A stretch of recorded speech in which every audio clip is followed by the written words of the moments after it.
지은아, 미안해.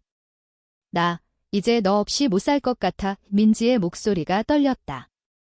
서울의 번잡한 거리 한복판, 학원 앞에서 그녀는 갑자기 내 손을 잡아 끌며 눈물을 흘렸다. 그 순간 내 심장은 멎는 듯 했다. 하지만 그 뒤로 이어진 말은 내 세상을 무너뜨렸다.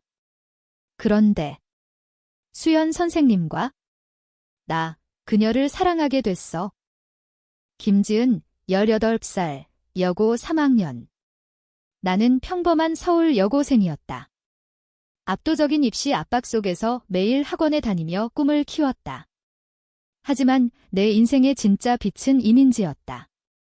민지와 나는 같은 반, 같은 학원에서 만났다.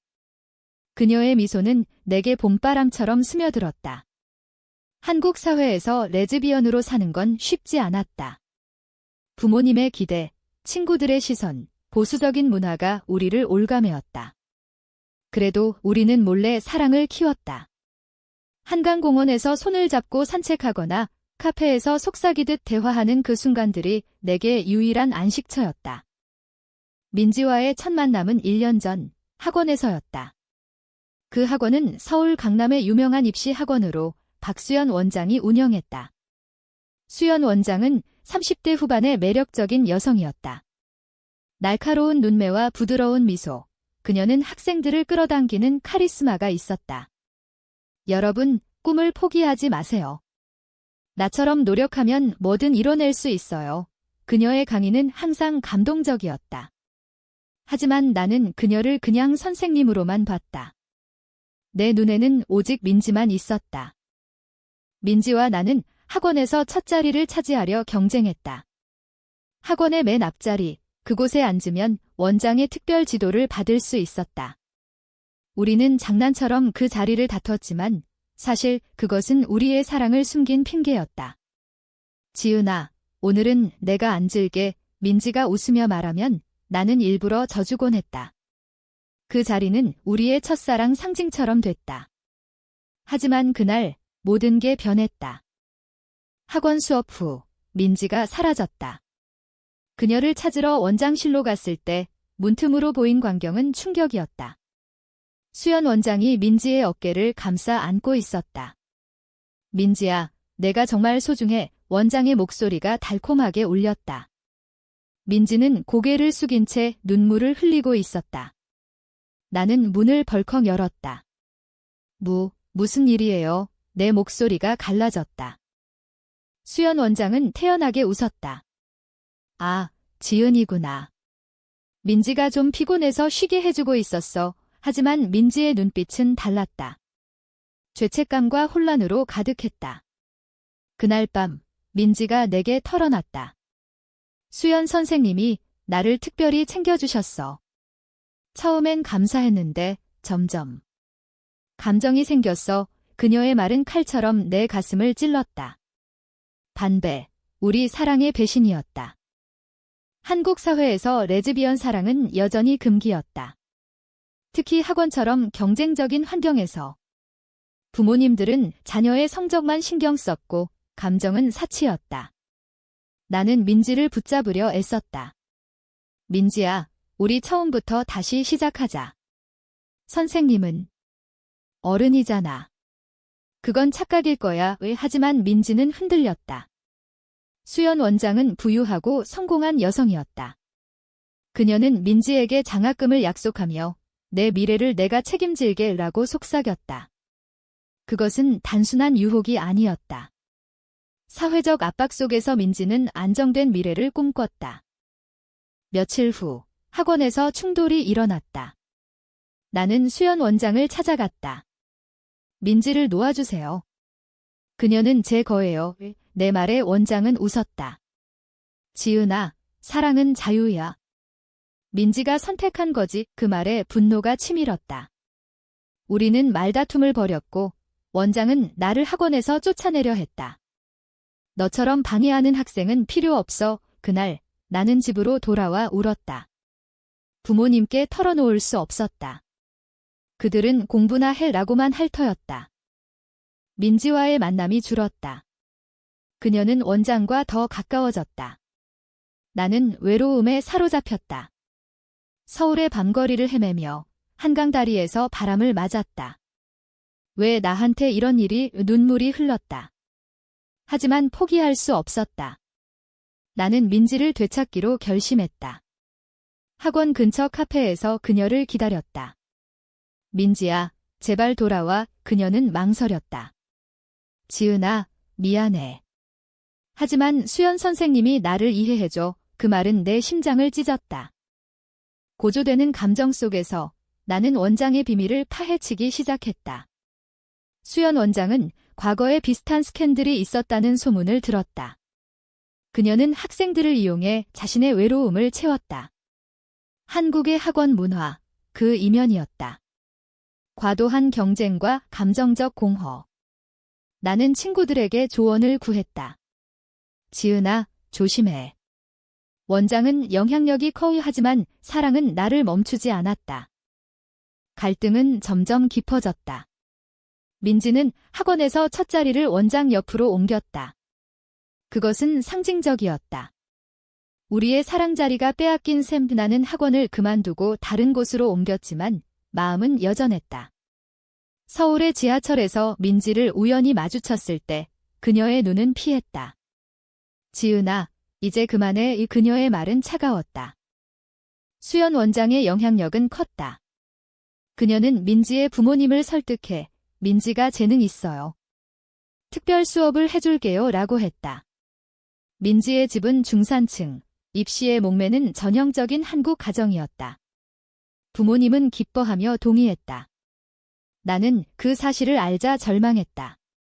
민지야, 그건 함정이야. 원장은 너를 이용하는 거라고 메시지를 보냈지만 답이 없었다. 내 감정은 폭발 직전이었다. 친구 하나가 조언했다. 지은아, LGBT 커뮤니티에 가봐. 서울에 그런 모임이 있어. 나는 용기를 내서 홍대 근처의 작은 카페 모임에 갔다. 그곳에서 비슷한 경험을 가진 사람들을 만났다. 한국에서 퀴어로 사는 건 힘들어. 특히 젊을 때 한 언니가 말했다. 그 모임은 내게 위로가 됐다. 하지만 민지에 대한 그리움은 사라지지 않았다. 어느 날 학원 앞에서 원장과 민지를 봤다. 그들은 손을 잡고 차에 타는 중이었다. 내 가슴이 터질 듯 했다. 나는 달려가 문을 막았다. 민지야, 제발. 원장은 차가운 눈으로 나를 봤다. 지은아, 스토킹하지 마. 경찰 부르게. 그 말에 나는 물러섰다.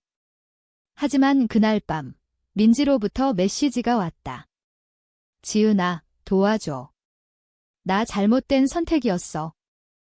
그 메시지는 희망이었다. 우리는 다음 날 한강에서 만났다. 민지는 울면서 털어놨다. 수연 선생님이 나를 강요했어. 처음엔 친절했는데 점점 요구가 커졌어. 장학금을 미끼로. 그녀의 말은 충격이었다. 원장은 민지의 약점을 이용한 셈. 한국 사회의 권력 남용. 그것이 사랑을 더럽혔다. 나는 민지를 안았다. 괜찮아. 함께 이겨내자. 하지만 원장은 포기하지 않았다. 그녀는 민지의 부모님께 지은이가 민지를 괴롭혀요라고 거짓말을 했다. 부모님은 화가 나서 민지를 집에 가뒀다. 나는 절박해졌다. 학교에서 민지를 찾아갔지만 그녀는 피했다. 갈등의 고조였다. 나는 원장을 직접 대면하기로 했다. 학원으로 찾아가 민지를 놓아주세요. 아니면 모든 걸 폭로할게요. 원장은 웃었다. 증거 있어? 너처럼 어린애가 뭘 할 수 있지? 그 대화는 녹음됐다. 나는 친구의 도움으로 원장의 과거를 캐냈다. 그녀는 이전 학원에서 학생과 스캔들로 쫓겨난 적이 있었다. 그것은 비밀이었다. 나는 그 정보를 모아 익명으로 온라인에 올렸다.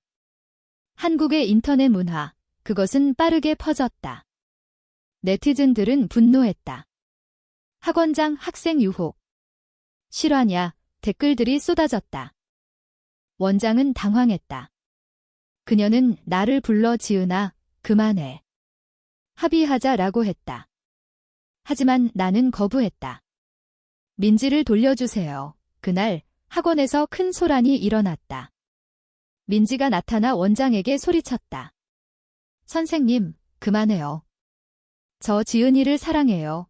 그것은 고백이었다. 원장은 분노해 민지를 밀쳤다. 내가 감히. 혼란이 시작됐다. 학생들이 모여들었고 누군가 경찰을 불렀다. 원장은 도망치려 했지만 잡혔다. 이건 오해야. 그녀가 소리쳤지만 증거가 있었다. 경찰이 현장을 통제했다. 몇 초 만에 모든 게 끝난 듯 했다. 하지만 그것은 시작이었다. 민지와 나는 경찰서에서 조사를 받았다. 우리의 사랑이 드러났다. 부모님들이 알게 됐다. 민지의 부모님은 충격받았지만 딸아, 내 행복이 중요해 라고 말했다. 한국 사회가 조금씩 변하고 있었다. LGBT 권리가 서서히 인정받는 시대. 조사 후 우리는 자유로웠다. 하지만 상처는 깊었다. 민지는 트라우마에 시달렸다. 지은아, 미안해. 내가 약해서 나는 그녀를 안심시켰다. 우리 함께라면 괜찮아. 서울의 봄, 벚꽃이 피는 계절에 우리는 다시 만났다. 한강공원 벤치에서 손을 잡았다. 이게 우리의 첫 자리야. 민지가 속삭였다. 원장은 기소됐다. 학원생 유혹과 권력 남용으로. 뉴스에 나왔다. 강남 학원장, 학생과의 부적절 관계 의혹, 한국 사회는 충격받았다. 입시 교육의 어두운 면이 드러났다. 부모님들은 자녀를 더 신경 썼다. 우리 부모님도 변했다. 처음엔 화냈지만 지은아, 내가 행복하면 돼라고 했다. 그것은 작은 승리였다. 민지와의 사랑은 깊어졌다. 우리는 대학 입시를 함께 준비했다. 주말에 도서관에서 공부하며 서로를 격려했다. 민지야, 내 꿈 뭐야? 너와 함께 사는 거. 그녀의 대답은 로맨틱했다. 한국의 로맨스, 그것은 감정적이었다. 드라마처럼. 하지만 과거의 그림자가 드리웠다. 원장이 석방되며 복수를 시도했다. 그녀는 온라인에 우리의 사진을 올렸다. 레즈비언 여고생들의 추악한 사랑이 사이버 불링이 시작됐다. 네티즌들의 악플이 쏟아졌다. 입시 중에 뭐 하는 짓이야? 한국 문화에 어울리지 않아. 우리는 상처받았다. LGBT 커뮤니티가 도왔다. 그들은 캠페인을 벌였다. 사랑은 자유다. 서울시위에서 우리는 목소리를 냈다. 우리는 그냥 사랑할 뿐이에요. 미디어는 우리의 이야기를 보도했다. 여고생들의 용기 있는 고백. 사회가 변화를 논의했다. 보수와 진보의 충돌. 민지는 강해졌다. 지은아, 우리는 이겨낼 수 있어. 우리는 함께 여행을 갔다. 제주도로. 바다를 보며 영원히 함께하자라고 약속했다. 제주의 자연은 우리의 사랑을 치유했다. 한국 문화의 아름다움, 그것이 우리를 안아줬다. 대학 입시가 다가왔다. 우리는 열심히 공부했다. 밤늦게까지 카페에서. 피곤해. 너 있으니까 안 피곤해. 우리의 대화는 따뜻했다. 시험날, 우리는 서로를 응원했다. 결과는 좋았다. 둘 다 서울대에 합격했다. 하지만 행복은 오래가지 않았다. 원장의 복수가 절정에 달했다. 그녀는 민지의 부모님께 편지를 보냈다. 딸이 레즈비언이에요. 치료받게 하세요. 부모님은 동요했다. 민지야, 정상으로 돌아와. 그것은 배신이었다. 가족의 압박. 민지는 울었다. 지은아, 나 어떡해. 나는 그녀를 안았다. 함께 싸우자. 우리는 상담소를 찾았다. LGBT 지원센터에서 도움을 받았다. 한국에서 퀴어 가족은 많아요. 시간 걸려요. 상담사의 말은 희망이었다. 갈등의 클라이맥스. 민지의 부모님과 대면했다. 아주머니, 우리는 사랑해요. 이해해주세요. 눈물의 대화였다. 부모님은 처음엔 거부했지만 민지의 눈물을 보고 마음을 열었다. 딸아, 미안해. 내 행복을 몰랐어. 화해 후 우리의 삶은 안정됐다. 대학 생활이 시작됐다. 서울대 캠퍼스에서 우리는 자유로웠다. 클럽 활동, 친구들. 지은아, 여기서 우리 사랑 공개할까? 민지가 물었다. 천천히 우리는 조심스러웠다. 원장의 재판이 열렸다. 우리는 증인으로 나섰다. 원장은 권력을 이용했어요. 우리의 증언은 결정적이었다. 그녀는 유죄 판결을 받았다. 학원은 폐쇄됐다. 그것은 정의였다. 한국 사회의 변화, 작은 물결. 우리의 사랑은 로맨틱했다. 가을의 낙엽길을 걸으며 민지야, 너 없인 못 살아 키스 대신 포옹. 한국의 감정 표현, 그것은 은은했다. 하지만 새로운 충돌. 대학 친구들이 우리의 관계를 알자 일부가 피했다. 퀴어. 이상의 편견이었다. 우리는 상처받았지만 서로를 지켰다. 우리는 강해. 크리스마스에 우리는 홍대에서 데이트했다. 불빛 속에서 사랑해라고 속삭였다. 그것은 우리의 로맨틱 모멘트. 시간이 흘렀다. 졸업 후 우리는 사회에 나섰다. 민지는 교사가 됐고 나는 작가가. 우리의 이야기는 책으로 나왔다. 첫사랑의 배신과 용서 베스트셀러. 원장은 출소 후 반성했다. 그녀는 우리에게 사과 편지를 보냈다. 미안해. 내 외로움이 너희를 망쳤어. 우리는 용서했다. 인문적 결말. 사회는 변했다. 우리의 책은 LGBT 인권운동에 불을 지폈다. 서울 프라이드 행사에서 우리는 연설했다. 사랑은 죄가 아니에요. 박수갈채. 민지와 나는 결혼식을 올렸다. 한국에서 합법은 아니지만 상징적. 제주 해변에서. 영원히 우리의 맹세. 하지만 삶은 드라마틱했다. 민지가 병에 걸렸다. 지은아, 나 없이도 살아. 그녀의 말은 아팠다. 나는 간호했다. 함께 이겨낼게. 치료 중 우리의 사랑은 더 깊어졌다. 병원에서 손을 잡고 첫 만남 기억해 추억을 나눴다. 민지는 회복됐다. 기적이었어. 우리는 감사했다. 나이 들어 우리는 후배들을 도왔다. LGBT 상담소 운영. 너희처럼 사랑해 젊은이들의 이야기.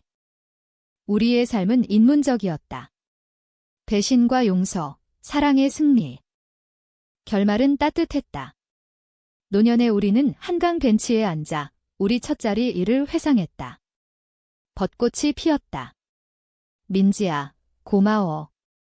지은아, 사랑해. 한국 사회는 더 포용적됐다. 우리의 이야기는 영감이었다.